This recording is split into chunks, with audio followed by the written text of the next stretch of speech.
안녕하세요. 장창호 삼국유사. 오늘은 변한과 백제 편을 여러분과 함께 말씀 나누도록 하겠습니다.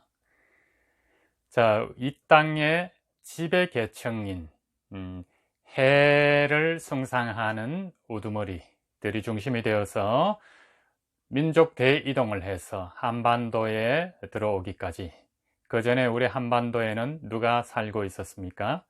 그리고 어떤 부족 국가 혹은 작은 소국 형태를 이루고 있었던 그 세 부분을 일컬어서 마한, 변한, 진한이라고 알고 있으시죠.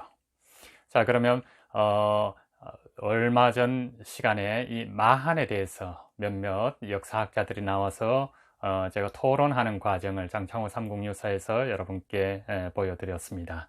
오늘은 변한인데, 그 마한은 고구려라는 결론을 내렸었고, 진한은 물론 신라죠. 그렇다면 변한은 나중에 어떤 나라가 됩니까? 네, 여러분 알고 계실 겁니다. 하지만 거기에 대해서 몇몇 썰이 있습니다. 그 썰을 장창호 삼국유사에서 그 마한처럼 토론을 하거나 제가 1인 다역을 해서 노래를 흥얼거리든가 하지 않고, 오늘은 제가 몇몇 다른 방송 혹은 다른 학자들이 주장하고 있는 것도 있고요. 그리고 또 일현 스님의 삼국유사에 대해서 곡해되는 부분도 있고 해서 장창호 삼국유사의 근원이 되는 저희 생각과 그 해석 부분을 여러분과 함께 하도록 하겠습니다. 자, 이걸 한번 보실까요? 뭐죠? 네, 봉황의 알은 아닙니다만 달걀, 계란입니다. 닭이라는 게 봉황에서 나온, 봉황은 이상적인 어떤 동물이고요. 그 닭은 현실적인 동물이라고 생각하시면 됩니다. 그래서 봉황의 알 못지않게 이 달걀도 현대인의 영양 보충에 중요한 역할을 하고 있죠. 하지만 우리 신화에서 이 알에서 우두머리, 알에서 건국 시조들이 고대 4국 중에 무려 3국이나 이 알에서 태어납니다. 고구려의 고주몽이 그렇고, 가야의 김수로왕이 그렇고, 신라의 박혁거세가 그렇습니다. 자, 그렇다면 이 알에서 닭이 나올 것이지, 혹은 이상적인 봉황이 나와야 될 텐데, 왜 신화나 이런 설화에서는 우리 시조들을 알에서 태어나게 했을까요? 얼마 전 언급해드린 적이 있습니다만, 이 알이라는 것은 하늘을 숭상하는 우리 민족이 하늘의 메시지를 가장 잘 전하는 새, 그게 봉황 혹은 세발까마귀 이런 식으로 상징이 됩니다. 그 메시지를 가장 전하는 동물인 새의 알을 낳게 함으로써 그만큼 신성성을 지닌다, 이렇게 생각하시면 된다고 말씀드렸죠. 그리고 새는 멀리서, 텃새가 아닌 철새들은 멀리서 날아오지 않습니까? 그래서 저 먼 북방 대륙에서 한반도까지 유입되었다. 그래서 알에서 나온 것이지, 알에서 어떻게 사람이 나오느냐, 그렇기 때문에 삼국유사는 믿을 수 없는 것이다, 이렇게 말하기도 합니다. 하지만 그건 실정사학에서 오는 명백한 오류, 또 신화를 그런 식으로 해석해서는 우린 과거 문자가 없던 시대, 이야기로만 전해오던 그런 시대의 옛 이야기들을, 옛 실상들을 거의 알 수 없는 지경에 이르게 됩니다. 물론 당시를 살은 적도 없고 기록도 없고, 또 기록이 있다고 해도 그것이 지금의 중국의 뭐 전한서, 후한서, 구당서, 신당서 이런 역사서를 중심으로 기록이 되어 있고, 우리 민족이 기록한 게 아니기 때문에 그것마저 믿기 어렵다. 그렇다면 우리 민족의 역사서로 기록된 건 많은 역사서가 있었습니다만, 대부분 일제강점기 때 소멸, 폐기 처분되든가 했고, 대표적인 게 삼국사기와 삼국유사가 살아남았다고 말씀드렸습니다. 왜 일본이 우리나라 역사책으로 다 불태우지 않고, 다 가져가지 않고 두 책을 남겨두었을까요? 자, 삼국사기는 금나라, 황제를 위해서 김부식이 저술의 의도가 우리나라의 그 현실을 좀 굽히고 금나라 황제를 칭송하기 위한 어떤 목적이 있었기에 사실 역사적인 현실 실제 기록은 비교적 정확한 편이나 그 의도가 그래서 그러기에 중국의 속국 같은 의미 현대에 있어서 그래서 한국은 조선은 큰 나라에 사대하는 그런 비굴한 민족이다 하는 의도에서 일본이 남겨놓았지 않았나 이렇게 생각이 되고 삼국유사는 일부 학자들이 말도 안 되는 이야기라고 하는 것처럼 아래에서 사람이 절대 태어날 수 없고 거기에 태어나온 사람이 어떻게 건국을 하느냐 이런 문제로 시비를 거는 것처럼 우리 내부에서도 이렇게 시비를 거는데 일본이 봤을 때 어떻겠습니까? 이건 믿을 수 없는 우화라고 하기에도 그렇고 이건 정말 미신 같은 이야기다. 그렇게 해서 한국인은 미래를 보는 과학적인 민족이 아니라 그 집단 자체가 미신적이고 과거지향적이다 이렇게 해서 믿을 수 없는 조상을 둔 나라라 해서 일본이 우리 역사서를 남겨두었다고 생각합니다. 그걸 그대로 혹은 중국이 동북공정을 해서 우리나라를 자기 역사에 편입하는 노력을 한다고 해서 현대의 또 몇몇 서장학자들은 중국 자체가 우리가 지배했던 뭐 그런 역사 그런 때가 있었다고 확장 해석하기도 합니다.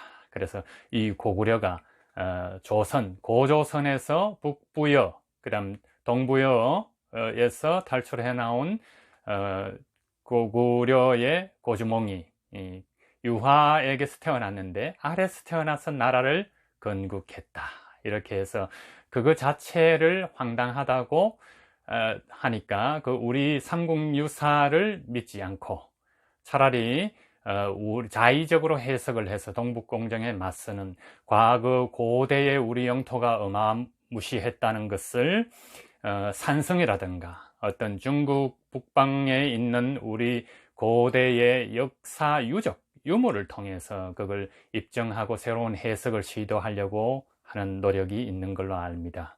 물론 좋습니다. 하지만 실정사학도 또 나름대로 문제를 갖고 있습니다. 네, 그렇다면 우리 땅에서 만약에 일본의 유적이라든가 중국의 어떤 유물이라든가 그게 발견되면 우리 땅은 과거에 일본으로부터 중국으로부터 지배를 받은 게 됩니까? 네, 그런 역설적으로 혹은 거꾸로 입장을 한번 돌이켜 보시기 바랍니다. 문화라는 것은 현대뿐만이 아니고 과거에도 서로 오가는 게 문화고 또 문명이기도 합니다. 그래서 저는 이 아래서 나온 신화라고 해서 그렇게 미신이나 혹은 단순한 설화로 이렇게 치부하지 말았으면 좋겠다 이런 생각이 드는 것입니다. 그래서 오늘은 장창호 삼국유사를 직접 낭독을 하지 않고 신화와 사관에 대한 제 생각을 제 주장을 여러분께 말씀드리는 겁니다. 자, 또 건국이라는 문제가 있었죠. 그래서 어떤 학자들은 또 우리나라의 어떤 뭐랄까 여론을 주도하는 또 자기 스스로 그렇게 생각하고 계시는 노학자께서 그런 말씀을 하셨습니다. 어떻게 고조선에서 이렇게 이어받은 그 산성 혹은 성곽들이 이렇게 발견이 되는데 단순히 아래서 태어나온 그 고주몽이란 사나이가 고구려를 세웠냐 그게 말이 되느냐 이렇게 얘기를 하고 흥분을 하십니다. 자, 그렇다면 알은 아까 말씀드렸고요. 자, 건국이라는 문제에 대해서 생각해 보시겠습니다. 여러분 나중에 검색을 한번 해보시면 좋겠습니다. 자, 건국이라는 건 뭐냐면 나라의 국호가 달라지면 물론 그 건국이라는 여러 가지 거기에도 설이 있습니다만은 주로 대표적인 게 국호가 달라지면 건국이라고 씁니다. 그럼 대한민국은 건국되었죠. 뭐 그게 임시정부를 적통으로 하느냐 아니면 진짜 우리 48년 해방이 되어서 48년에 들어선 그 정부를 적통으로 하느냐 이런 이견이 있습니다만 그런 이견을 차치하고 국호가 대한민국일 때는 우리가 조선에서 나라 이름은 달라져도 사실 국민은 계속 이어져 오고 있지 않습니까? 그럼에도 불구하고 건국이 되는 겁니다. 혈통, 적통을 이어받았다고 해서 그게 또 아래서 어떤 신화를 갖고 있다고 해서 건국이 되지 않는 건 아닙니다. 건국은 나라를 세운다는 뜻입니다. 그렇다면 최초의 우리나라의 건국은 뭡니까? 우리가 알기로는 고조선 건국이라고 하죠. 고조선 전에 물론 작은 소국 형태 그런 나라가 있었을 수도 있습니다. 하지만 우리가 최초로 공인하는 다 그렇게 받아들이는 게 고조선 건국이라고 합니다. 하지만 엄밀한 의미에서 고조선 건국은 건국이 아니고 조국입니다. 네, 조국.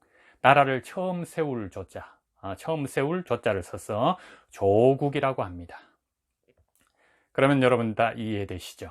자, 아래서 태어난 신화로 우리 고대 4국 중에 3국은 알신화를 갖고 있습니다. 고구려, 가야, 신라입니다.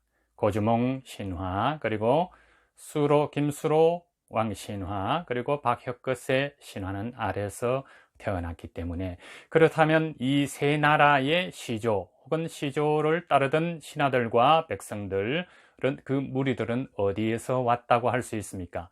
높은 지대, 정신적으로는 하늘, 해를 숭상하는 부족 국가 혹은 그런 무리겠죠. 그 다음에 지역은 저 멀리서 북방 지역에서 한반도로 흘러왔다고 이렇게 생각하시면 무리가 없을 겁니다. 그렇다면 백제는 왜 아래에서 나온 신화를 갖고 있지 않을까요?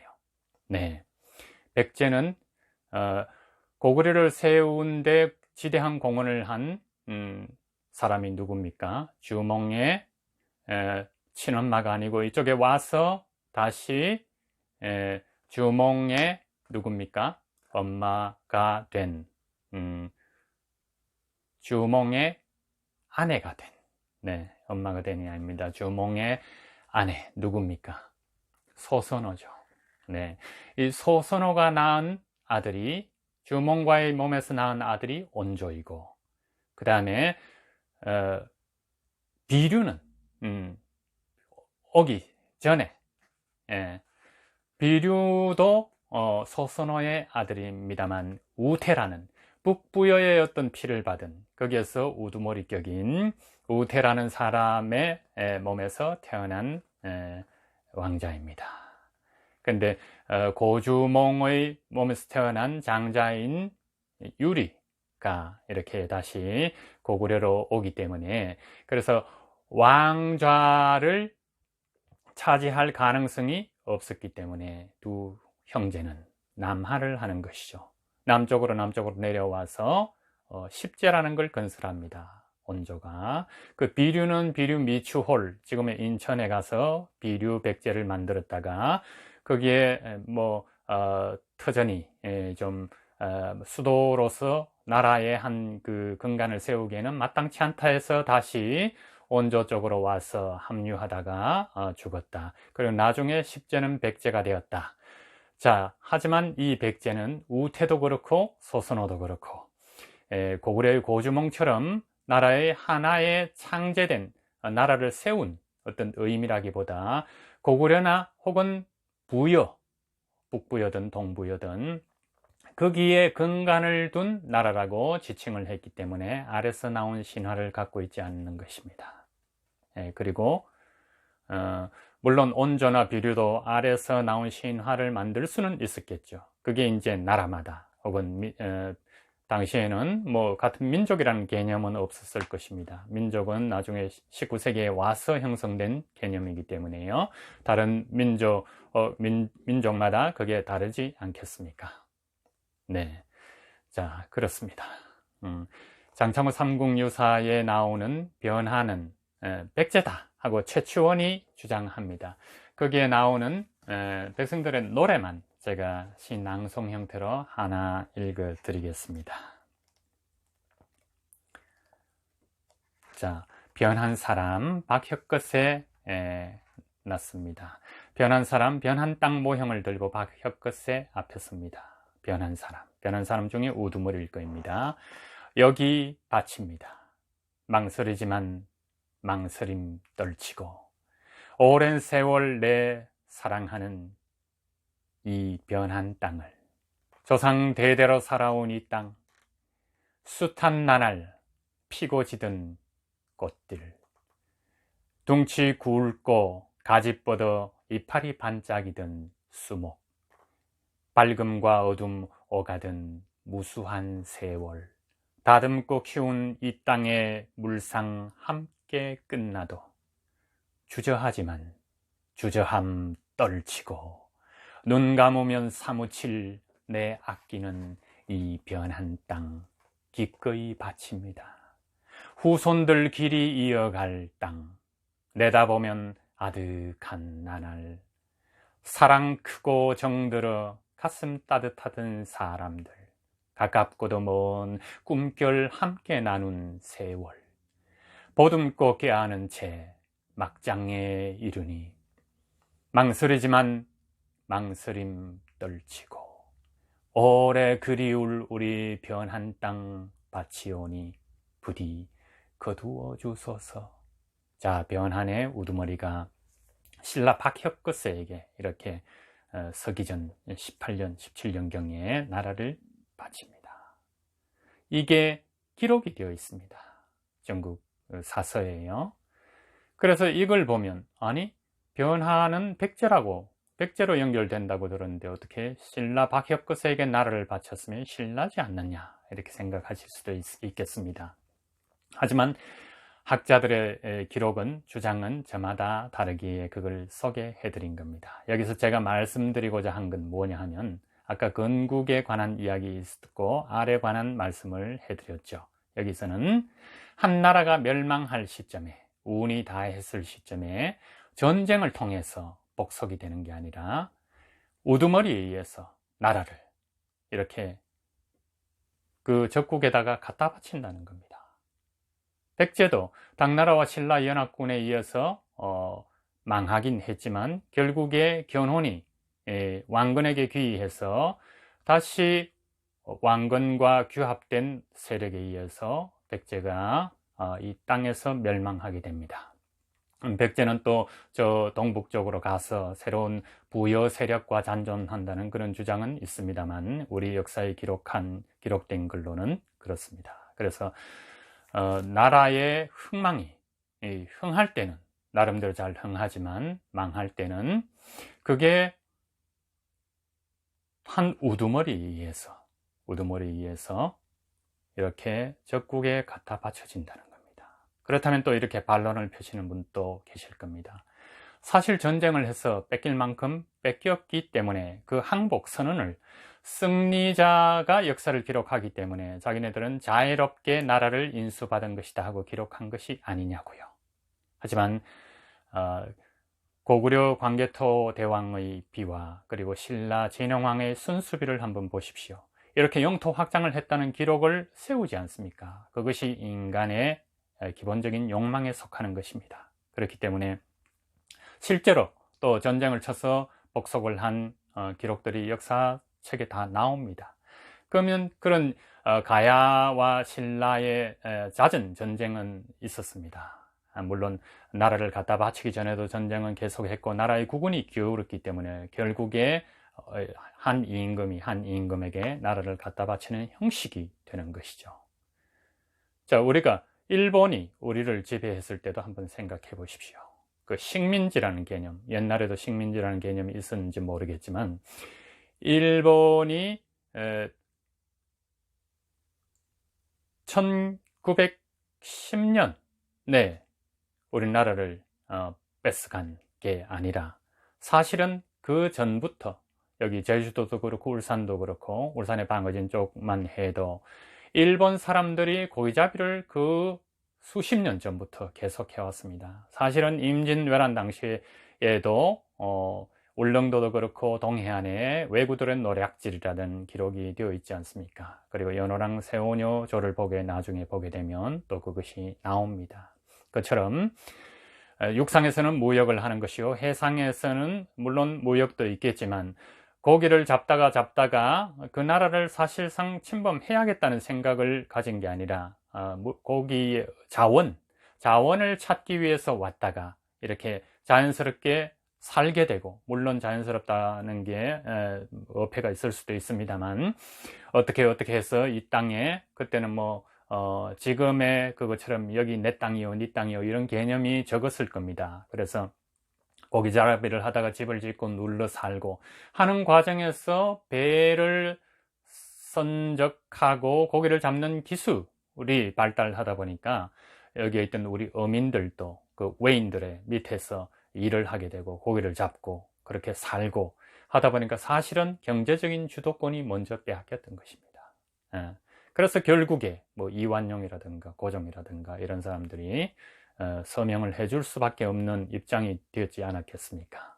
그처럼 제가 말씀을 드리고 싶은 건 뭐냐 하면, 우리의 어떤 신화를 우리 민족적인 관점에서만 봐서 동북공정에 대응한다든가 일본에 대항한다든가 이런 것도 너무 무리하면 곤란하다는 것입니다. 그래서 실정주의에만 치우치는 것도 문제요, 또 동북공정에 반대하는 것처럼 우리 중심의 사관으로 과거의 어떤 해석을 무리하게 해서 그쪽에서 우리의 유적이나 유물이 발견된다고 해서 그 옛 땅이 우리 땅이다 이런 형태로 하는 것도 문제가 있다고 생각합니다. 그렇다면 이런 스님의 기록은 아까 일본에서 살아남게 된 게 그걸 비유하고 상징화했기 때문에, 당시에도 이련 스님이 삼국유사를 기록할 때가 몽골 전란이었지 않습니까?